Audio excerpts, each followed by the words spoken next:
Baik teman-teman, kita mulai ya. Sebelumnya, Assalamualaikum warahmatullahi wabarakatuh. Selamat pagi teman-teman semuanya.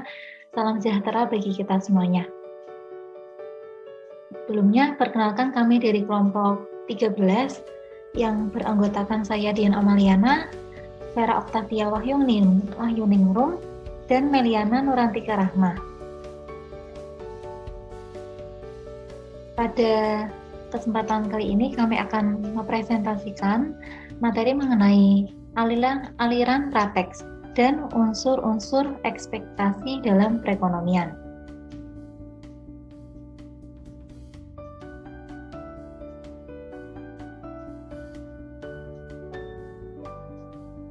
Ya, untuk pembahasan materi yang pertama, Mbak Meliana dipersilakan. Baik, terima kasih. Yang pertama adalah latar belakang. Untuk latar belakang ini, pada tahun 70 dan 80-an, kebijakan-kebijakan ekonomi yang sesuai dengan aliran ajaran Keynes telah gagal total dalam menghadapi masalah-masalah ekonomi. Kegagalan tersebut menimbulkan pemikiran ekonomi yang baru yang disebut dengan aliran baru atau New Wave. Aliran ini meninjau kembali premi-premi yang digunakan kubu Keynesian atau orang-orang yang mengikuti ajaran Keynes, yaitu perlunya campur tangan pemerintah seperti penerapan kebijakan dan pengaruh ekspektasi terhadap pola konsumsi masyarakat. Menurut aliran Keynes, pemerintah diperlukan untuk membawa perekonomian ke arah yang diinginkan, karena perekonomian tidak dapat menyesuaikan diri dengan cepat terhadap perubahan yang disebabkan karena kelakuan harga dan tingkat upah, informasi tidak sempurna, serta kebiasaan masyarakat yang menghambat mekanisme pasar.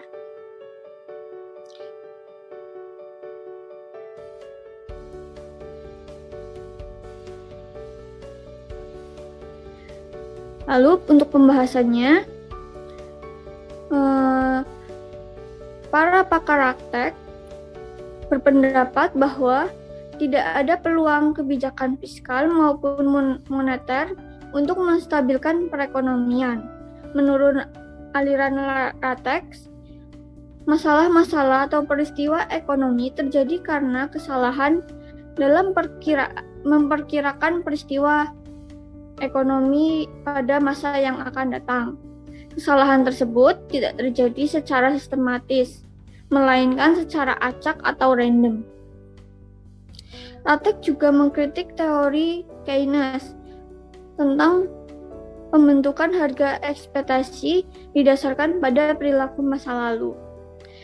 Teori ekspektasi rasional atau rational expectation diajukan pertama kali oleh John F. Mood pada tahun 1961.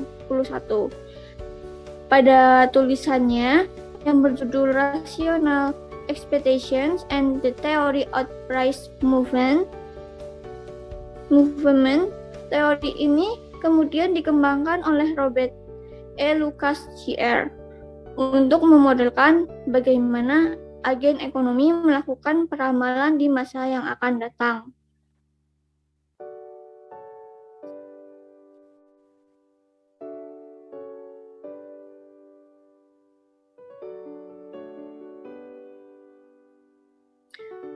Lalu ada dua asumsi yang menjadi dasar teori ekspektasi rasional atau rational expectation, yaitu yang pertama, teori menganggap bahwa semua para pelaku kegiatan ekonomi bertindak secara rasional, mengetahui seluk-beluk kegiatan ekonomi dan mempunyai informasi yang lengkap mengenai peristiwa-peristiwa dalam perekonomian.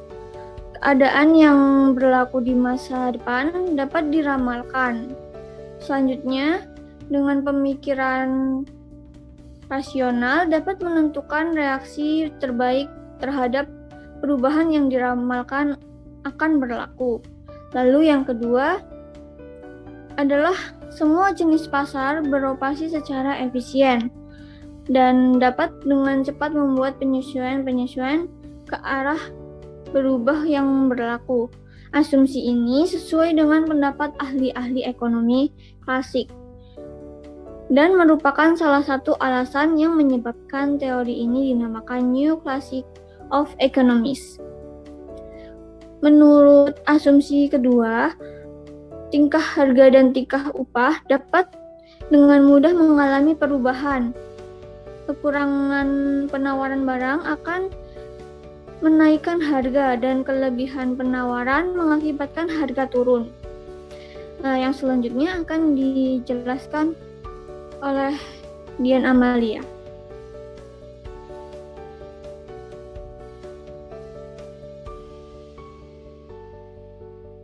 Ya, baik, terima kasih Mbak Meliana. Selanjutnya mengenai golongan ekspektasi rasional melahirkan pemikiran mengenai hipotesis pasar efisien. Menurut Mengqiu 2016 menjelaskan bahwa ada sebuah cara dalam memilih saham untuk portofolio, yaitu memilih secara acak. Alasan dari cara ini adalah hipotesis pasar yang efisien. Asumsinya adalah semua saham yang sudah dinilai tepat sepanjang waktu karena keseimbangan penawaran dan permintaan mengatur harga pasar. Samuelson dan Nordeus menyatakan bahwa pandangan teori pasar efisien terlalu sederhana dan menyesatkan. Sudah banyak bukti yang menunjukkan tidak semua pergerakan saham diakibatkan perubahan informasi. Menurut James Tobin, seorang profesor Yale University, mengkritik teori ini. Argumennya, pada bursa saham Amerika tanggal 15 hingga 19 Oktober 1987 terjadi perubahan harga sebanyak 30%, yang padahal tidak ada faktor yang tampak.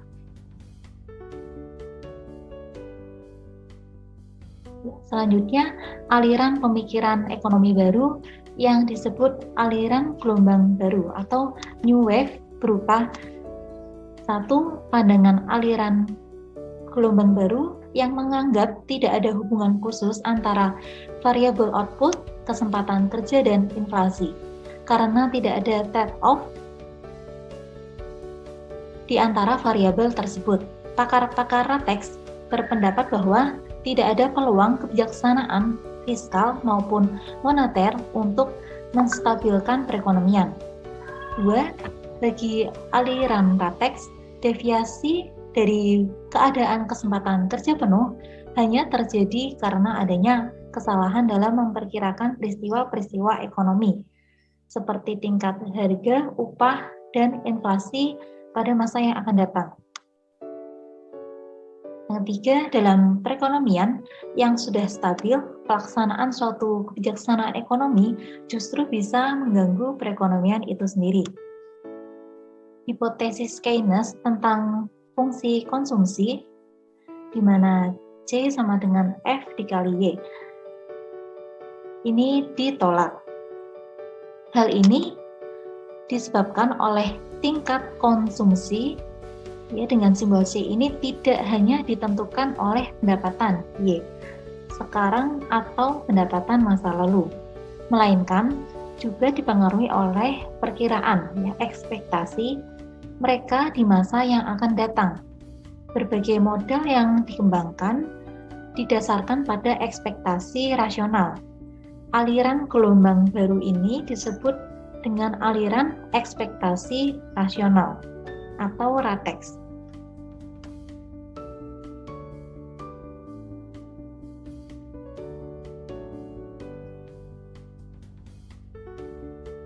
Selanjutnya, tokoh-tokoh dalam aliran Ratex. 1. Ada John F. Moore. Tahun 1961 pada tulisannya yang berjudul Rational Expectation and Theory of Price Movement, yaitu ekspektasi tiap orang bersifat rasional bila ekspektasi tersebut identik dengan prediksi model. Yang kedua, Robert Lucas dan Leonard Rapping. Mereka adalah tokoh yang mengembangkan dan mempopulerkan aliran LaTeX yang telah dikembangkan oleh John Smoot sebelumnya. Mereka juga mendukung ketidakstabilan kebijaksanaan pemerintah, dan juga mereka mengatakan bahwa melakukan ekspektasi itu tidak mudah. Lukas juga menambahkan, apabila reaksi masyarakat akan sangat tergantung pada ekspektasi mereka. Tokoh aliran LaTeX selanjutnya yang 3 adalah Michael Carter. Ekspektasi rasional adalah upaya secara esensial variabel-variabel ekonomi untuk membuat kebijakan secara tepat. Yang keempat ada Cash and Fair. Dalam kesempatan lain, mengatakan bahwa hipotesis ekspektasi rasional mengasumsikan bahwa orang yang mengetahui tentang model ekonomi secara benar. Selanjutnya, asumsi dasar pemikiran ekspektasi rasional. 1. Ada ekspektasi ini didasarkan kepada informasi yang lengkap yang dimiliki oleh semua pelaku ekonomi, baik itu konsumen, produsen. Informasi yang lengkap ini bukan hanya meliputi informasi masa lalu atau yang baru dialami, tetapi juga informasi tentang masa yang akan datang. 2. Berdasarkan informasi-informasi tersebut, pelaku ekonomi akan melakukan tindakan yang rasional. Tindakan rasional yang dimaksudkan di sini adalah produsen cenderung untuk memaksimumkan profit dengan faktor-faktor produksi. Yang ketiga, pelaku-pelaku ekonomi mengetahui dengan baik implikasi-implikasi dari berbagai kebijakan yang akan dijalankan oleh pemerintah. Pengetahuan seperti ini terutama didapat dari pengalaman-pengalaman di masa lain.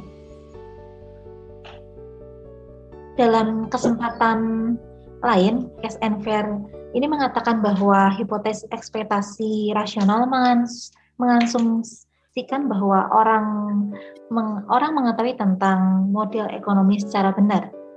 Sebagai contoh, model tentang inflasi. Variabel-variabel yang mempengaruhi terjadinya inflasi diketahui secara pasti oleh semua pelaku ekonomi secara simetris apabila terjadi perubahan-perubahan terhadap parameter variabel-variabel tersebut. Maka secara tepat, para pelaku ekonomi dapat mengekspektasi perubahan inflasi. Ya, untuk materi selanjutnya akan dilanjutkan oleh Mbak Vera. Mbak Vera, dipersilakan. Kritik terhadap ekspektasi rasional sebagai suatu pendekatan baru dalam makroekonomi. Ekspektasi rasional tidak lepas dari berbagai kritik, baik yang lunak maupun yang sangat keras.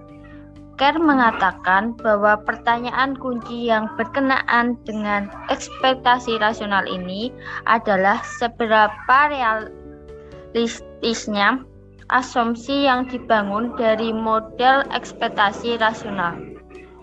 Dari sudut makroekonomi, argumen-argumen yang mendukung ekspektasi rasional cenderung persuasif.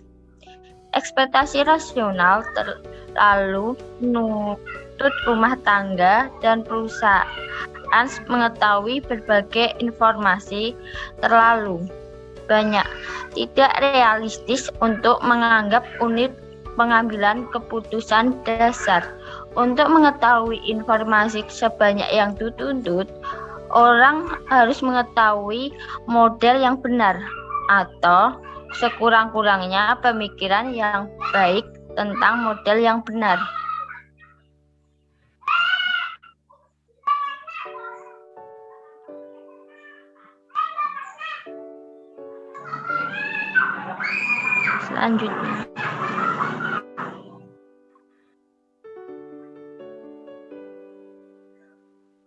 Selanjutnya mengenai unsur ekspektasi dalam perekonomian.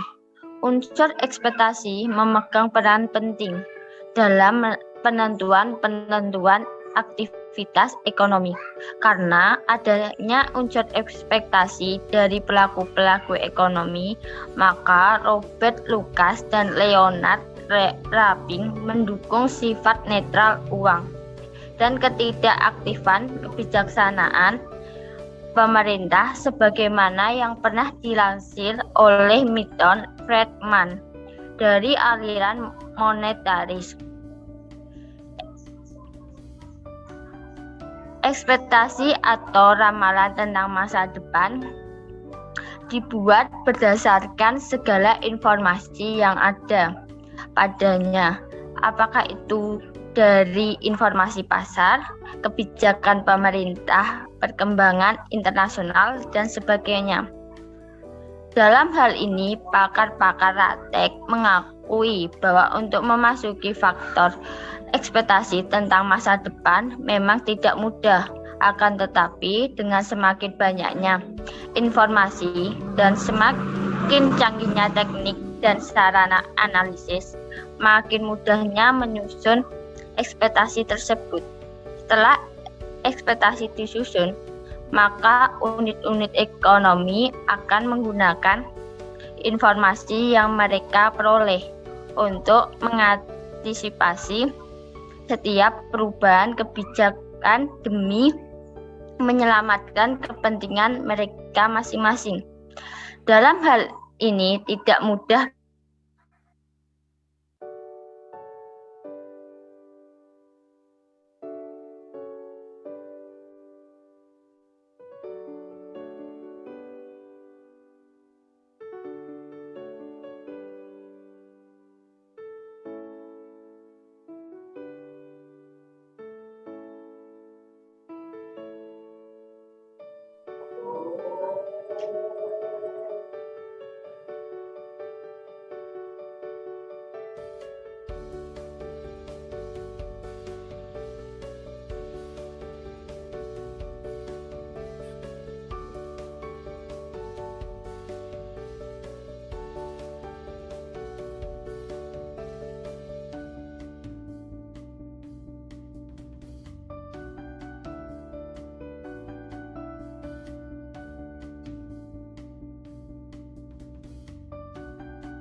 Selanjutnya mengenai kesimpulan dari pendapat-pendapat di atas telah memengaruhi dunia.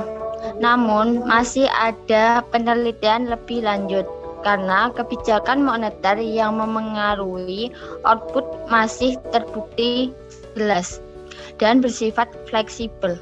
Praktek memberikan pengaruh terhadap dunia karena ajaran aliran Ratek yang mencetus ide bahwa perekonomian diserahkan pada mekanisme pasar dan itu memberikan pengaruh terhadap program-program ekonomi dunia. Selanjutnya saya serahkan ke moderator.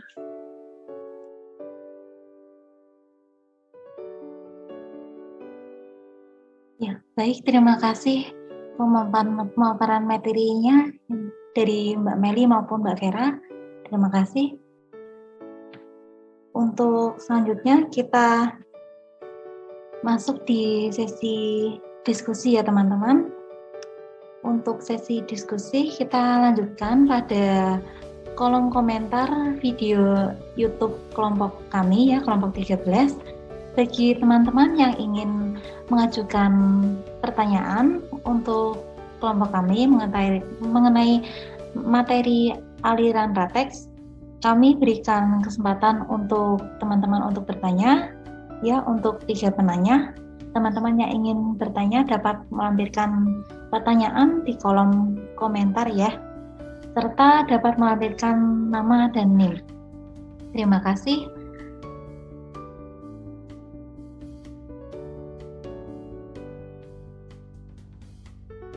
Baik teman-teman, setelah selesai pemaparan materi dari kelompok kami